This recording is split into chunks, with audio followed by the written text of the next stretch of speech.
So normally I'd say this hand is pretty bad, but we do have a path to Wrath of God, path to Wrath. So I will keep it, even though it is a bit risky. The Coastal Heart into the Restoration of Argandra, we're leaning heavily into that. I think we're going to start with the Duress, because getting the Eidolon down early is not going to be too helpful here. The only card they had was a Thrash and Threat, which is an interesting addition. It is 2 colours, so I do see why it's in there. Okay, Coastal Heart on white. So they're going to get Aragon the next turn. So we're going to need to definitely guarantee a land in the future. But I don't actually mind this too much, because it means that we're going to get an extra kill, whether it be the Disciplined Duelist or the Aurelia. And the shield counter here is going to be a bit annoying, but hopefully they go for the Aurelia instead. Although they might want to set up the following turn, so we'll see what they do. But yeah, the Wrath of God here is going to be instrumental. Burning Tree Emissary, oof. So they're still going to have 5 mana after this. So I think we just might win the game after this turn. Unless they just kill us in one hit here, which is pretty crazy how much damage they can do. 1, 2... Oof. That's a lot of damage. 9, 10, 11, 13. Ouch. How much do you want to bet they're just going to quit? How much do you want to bet? And actually, we're not going to discard anything, because anything's just going to die. Although this lets us draw a card. And that just enchants a permanent, so might as well. We'll enchant the Coastal Heart. Very weird. I guess we just get to draw a card. And blow up the world. That's got to sting. Oh, that's a very satisfying Wrath of God. Probably one of the best of my career. Getting a 4 for 1 there. Disciplined Duelist. And we get a blocker now, it's pretty important. And an Orcish Bowmasters. 1, 2, 3, 4, 5, 6. We kind of want to gain some life back, don't we? With the Eriette. So let's start draining them a little bit. And Lithiform, Blight. Going for the Ketria Triome as well. Wow. This is a pretty good recovery. So now we do need another removal spell if they get a land.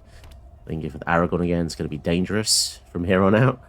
But at least we have the Orcish Bowmaster to try and kill this Disciplined Duelist. They'd rather go for the Swiftfoot Boots first, which is intriguing. Not a very good use of their mana there. Let's go for the Ayara's Oath Sworn. Another Aura would be quite nice. But yeah, I do feel pretty safe here. I'm in a really good position. And this exemplifies why aggro is so risky these days. Do they want to take a shield counter off? Well, we'll test them. If they do this, we'll just use the Orcish Bowmasters in their upkeep. No? Okay.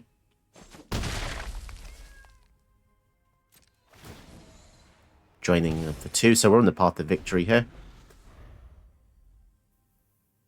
Likewise, if they also get a board wipe, we would be at a pretty bad disadvantage.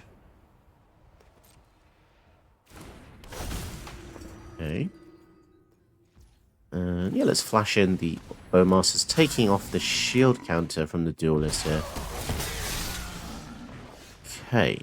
So sadly, no more auras, but we can maybe find something with the Gate to the Citadel. Torment of Scarabs. Sadly, we can't cast that yet. Yeah, we'll pass the turn. Certainly not out of the woods yet, because Aragorn plus any multicolour spell is just deadly as hell. Absolutely deadly. And they've got 2 cards in hand.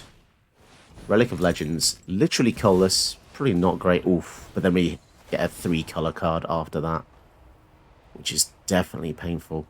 Definitely painful. But we do have some chump blockers here. They're deciding where to put the +4/+4. Disciplined Duelist. Double strike. We're definitely going to want to block this. We will break evil's bones. Okay, Kai's goes for... So we'll go for the aura first, because we get to draw a card with the SRAM. Oh, this feels so powerful. And then if we put the Kai's Ghost form on the Architect, it does mean that we get to use the Saga again if it dies, which is kind of cool. And yeah, no need to do anything. We're just going to pass a turn. Just keep draining them. They are so close to death here. But any 3 or 4 color spell they play is going to give them so much advantage. They drew a land, which is the best. That's the best thing we could have hoped for. So they might. So this gives target creature base power XX and it becomes a giant. So they can give something +7. Target creature control. That can be pretty scary. Only at sorcery speed, though, weirdly enough. So they can't entrap us. They could give it to the Disciplined Duelist, which would make it a humongous attacker, but we have so many blockers that I'm not that bothered.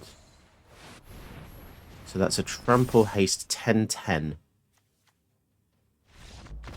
And we get him just from not attacking once. That's pretty epic.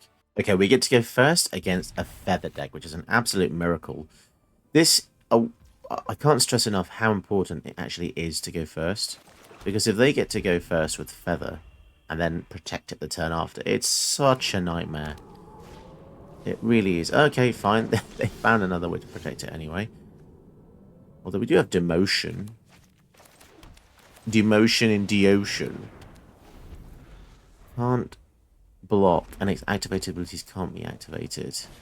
Another target creature. So luckily this says another. So we should be able to get her here. Unless they give it protection.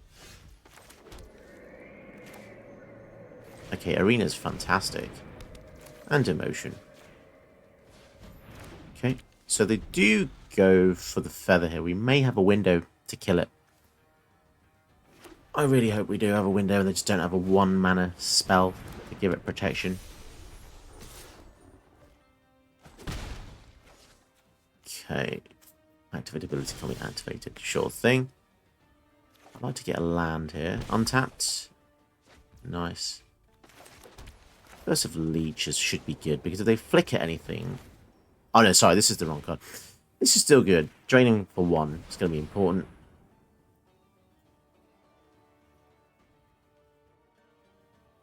Mana Tithe?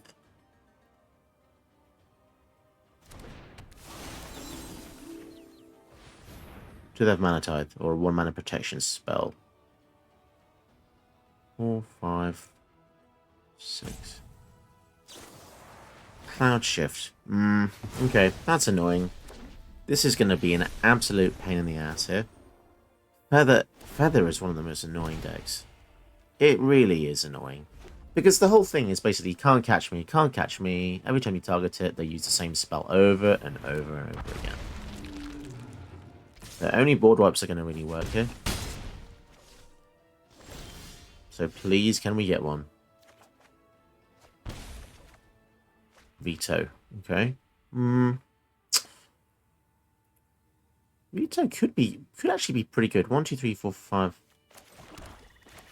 6. Because we've got 2 drain, and the veto drains further again. And 1, 2, 3, 4, 5, 6. If we get an untapped mana source next turn with a Kaya, we're going to drain for 6. Could be good. They're going to Cloud Shift on the Giver of Runes. Oh, that's a shame. So that will reduce the drain by 1 because we lose the aura.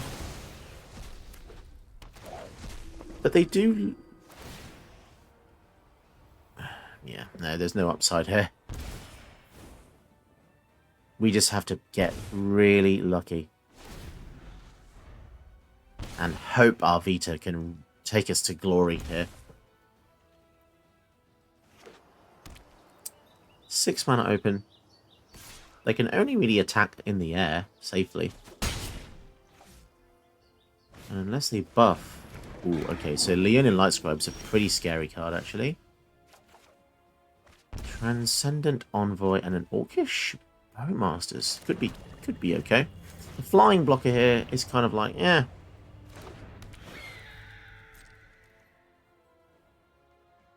Yeah, interesting battle of attrition. Certainly. What are they going to do? Just randomly cloud shift something? Just to get more counters on the smoldering egg? Yeah. Because then whenever this flips and they cast spells, it deals 2 damage to any target.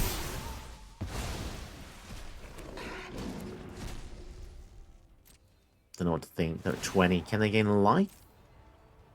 Not with what they currently have.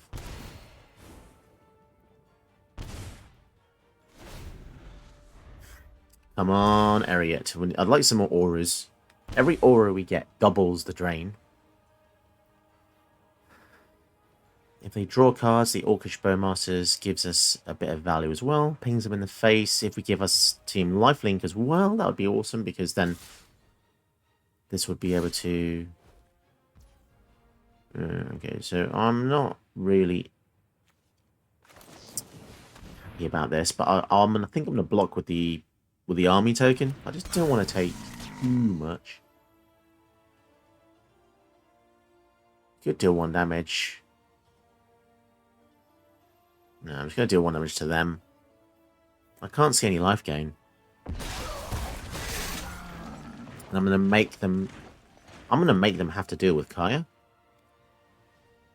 No blocks. Actually, yeah, let's just save the block for when they attack into Kaya the following turn. I think that makes more sense. Even Mind Sensor. That's weird. What? Okay. Sure, I should be happy. Really? Because it wasn't an instant sorcery. It was a creature. So we're going to take 7. Sure. And now these 2 are tapped. Now? Down to 11. We could die next turn, couldn't we? Bounding Gold. We're not going to resolve that. Rune of Sustenance. What is actually better here? Would it be better to surprise them with the Kaya?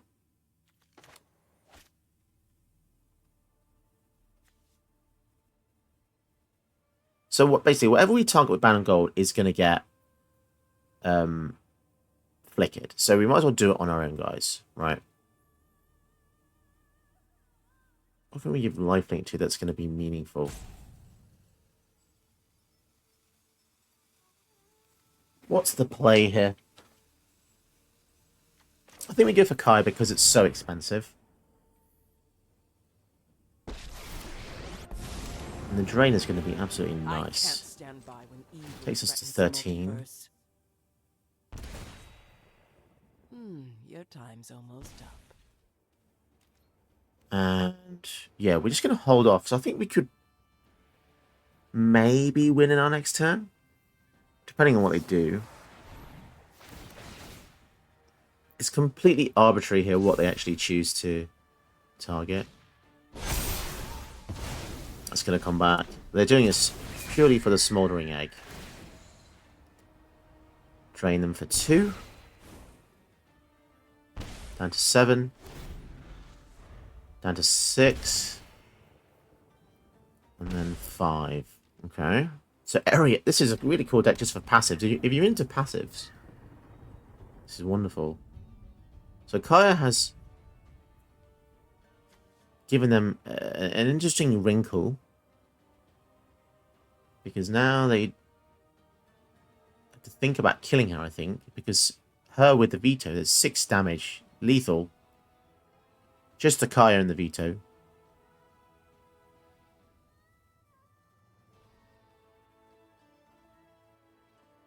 Yeah, you can't bolt that, mate. Hexproof. Wow. Purely absorbing it all. So because I don't really care about losing the Transcendent Envoy, that's fine. And do that. Yeah, because that means only 2's going to get through now. Well, until they do the Cloud Shift on whatever they want to do. Okay, that was a really weird choice. I think I would have probably gone for the... Yeah, oof. I'm going to flicker it. Okay. So the Ashmouth Dragon is now 6/6. Huh. I don't know. Did what they do, was that good? What they did? So they've got 4 damage wherever they want now. Because the Ashmouth Dragon basically says that. Sadly, the Despark is not going to be able to do anything. The Cursed Witch. What do we want to do? I guess we want to... First things first is we want to drain. So they might actually think about killing the Veto here. Which is, I think, what they're going to do.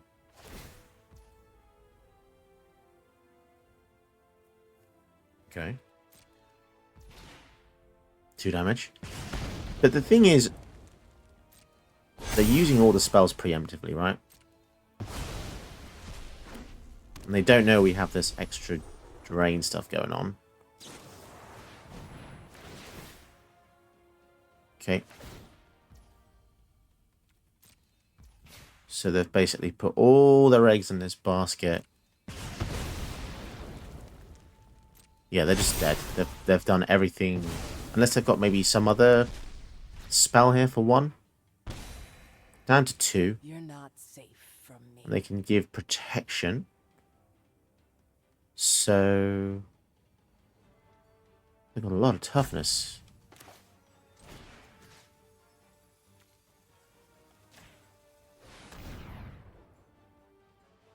Okay. So, got attack block. Crew, use any abilities. And a Rune of Sustenance, just to be safe. Let's put it on Eriette here. Because the 4 toughness means I need 2 spells. And they literally have nothing we can hit with this, so we might as well just go for the Arcane Signet. And I think we just win on our own step. Don't even need to attack. Cheeky, cheeky. Can they gain some life? End step? What will this actually do? It will deal 2 damage to something, but it won't make a difference. Man, the timing of Feather is horribly powerful. Because they get those back before Eriette even resolves the triggers.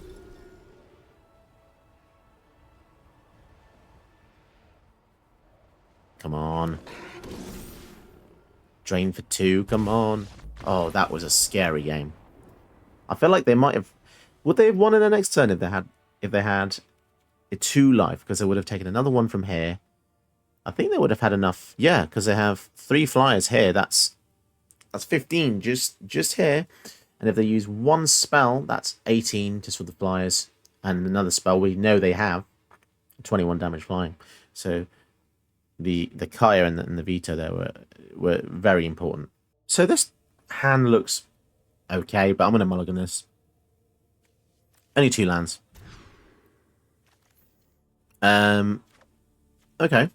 If this is a regular Slivers build, which is a bit 50-50 really, the Day of Judgment is going to be absolutely awesome. So having a board wipe in your opening hand it's very nice. Very nice indeed. Also going to have the turn 1 Thoughtseize. Unclaimed territory tells me there will be Slivers. Okay.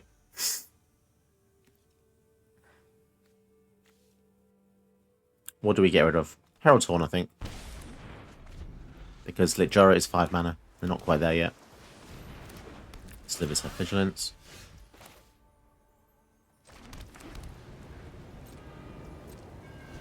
Okay. So I'm happy to just hold off for now.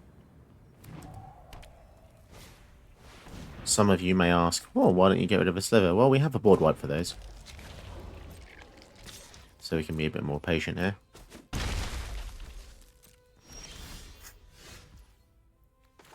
And, yeah, next turn, we'll be able to get a 3-for-1. Which should just pretty much help us win the game outright. I can't imagine them playing much longer after this board wipe, but it was a bit evil. But board wipes are an absolute must, because otherwise, how do you deal with aggro? I could be greedy here. They've all got vigilance and menace. Yeah, let's just go Day of Judgment here. We have the apparition, which can get rid of the next creature they play, and the cruelty of Gix that can also get rid of something else as well. Places agent. Ah, touche. Well, we're now going to see what's in their hand with the cruelty. So, let's see which random sliver they got. And it was the double strike. Ooh, okay. I'm happy we got rid of that one. So we're really just pacifying them every single turn, which is excellent until they get themselves their 5th land. Down to 15. So we're going to be down to 12 now due to the cruelty of Gix. But we do get any card we want. I think we go for Kaya. That is an insanely good card. So we can go for Skyclave. So we'll get rid of the sliver. And we'll probably just ossify the fake sliver as well. Because why not?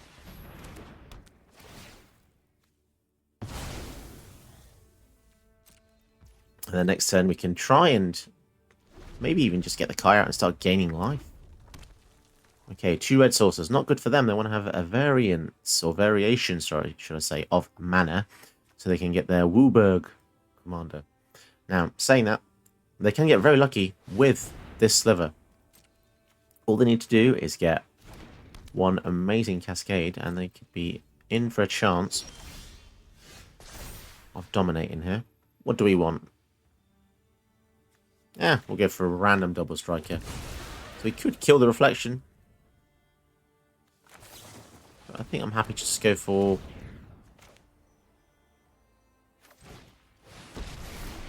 I mean, we could, couldn't we? You know what? I don't take kindly to evil overlords. Let's get our own reflections, because then... Today you die. What do we name? What do we name? We could have named this witch the human shaman, and with the new rules, if you get a token of something now, it can actually flip to another side, which means if you had a token of the cursed witch and it died, it would come back as the infectious curse. It's pretty cool. It's a pretty cool new rule. I don't know if you knew that, but keep that in mind. Creating token copies of MDFCs and transform cards. Sweet, facing Werewolf Tribal. I'd automatically keep this hand just because it has the Dark Ritual, even though it's probably not going to be that good. And we've got Law Warhound. It's actually a terrible starting hand, to be honest. But yeah, I was blinded by the Dark Ritual. No auras either. I'm a silly person, aren't I? I really am. We've got Fatal Push though. And Liberator. Castle Lock Thwain. What should we go for here? Restoration.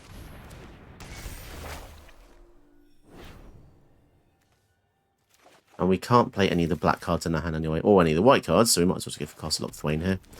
So they're going to play Tovalar, attack with 2 creatures and draw 2 cards. Which is really bad, but we couldn't have used the Fatal Push on the Tovalar anyway. The One Ring does protect us. We might as well discard the dog, because we're never going to get that bonus anyway. And then we can go for the One Ring, gives us a bit of protection, and hopefully finds us a way out of this mess. Because frankly, it is one. It is a terrible mess we're in now. Because now we need a board wipe, which is not impossible. But also these flip, they can't do any damage to us here. Because we have protection from everything, but we are in a bit of danger. Alpac Piper. Okay, so we are up. Pooh Creek, straw card, board wipe, curse. Well, that doesn't do the job. They're going to attack anyway to destroy the Cold Steel. Oh, they're going to destroy this Saga. And they can destroy something else as well. So this went horribly wrong, so we might as well just kill it, get it out of the way before the damage.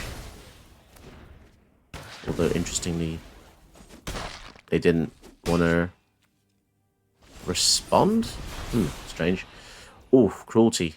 That's a good one if we get to eventually cast that one. So, yeah, I guess we can Dark Ritual into the Cruel Reality. I wonder how much time this is actually going to buy us.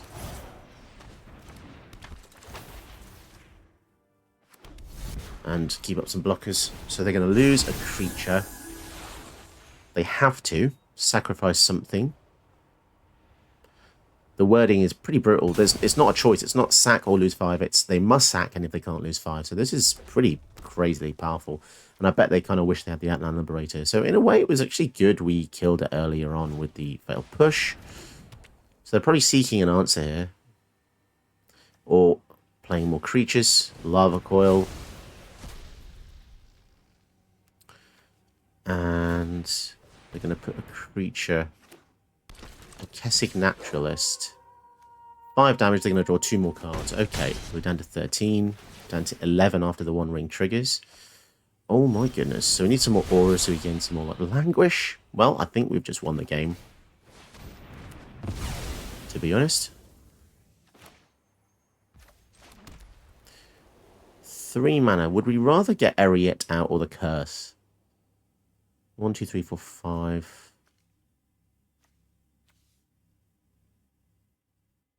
I want to get the Eriette out first, I think, just because it uses the mana better.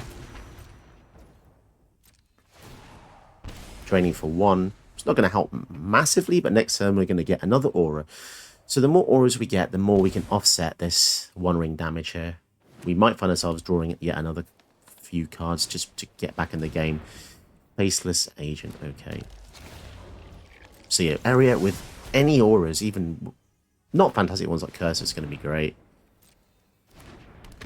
So they're going to play more creatures. Let's draw some cards. It's a bit risky, but the more auras we get, as we said... Oh, wow, and a Kaya. That is going to take us into safety mode, really, isn't it? Especially now we can just use the Kaya to exile this guy. Mercy, so we get a copy of it. That's it. You gotta go. This works really well, because you can even get auras as well. And yeah, damn, that was... domination, but let's face it, it was the 1 ring that really took us there, wasn't it? Damn, so strong. Hello, I'm MTT Josh, and this is my channel. If you've not been here before, then welcome. Today we're looking at Eriette of the Charmed Apple, who looks beautiful on the outside, but if you look in the reflection of the artwork, which I was very surprised to see, she's actually an old lady. So I believe they've combined the stories of Dorian Gray and some Wicked Witches from like the Disney era and Sleeping Beauty, I think. But yeah, she's pretty cool. She cares about auras. This card is a lot better in multiplayer because it says each. The beginning of each of your end step, each opponent loses X life and you gain X, where X is the number of auras you control.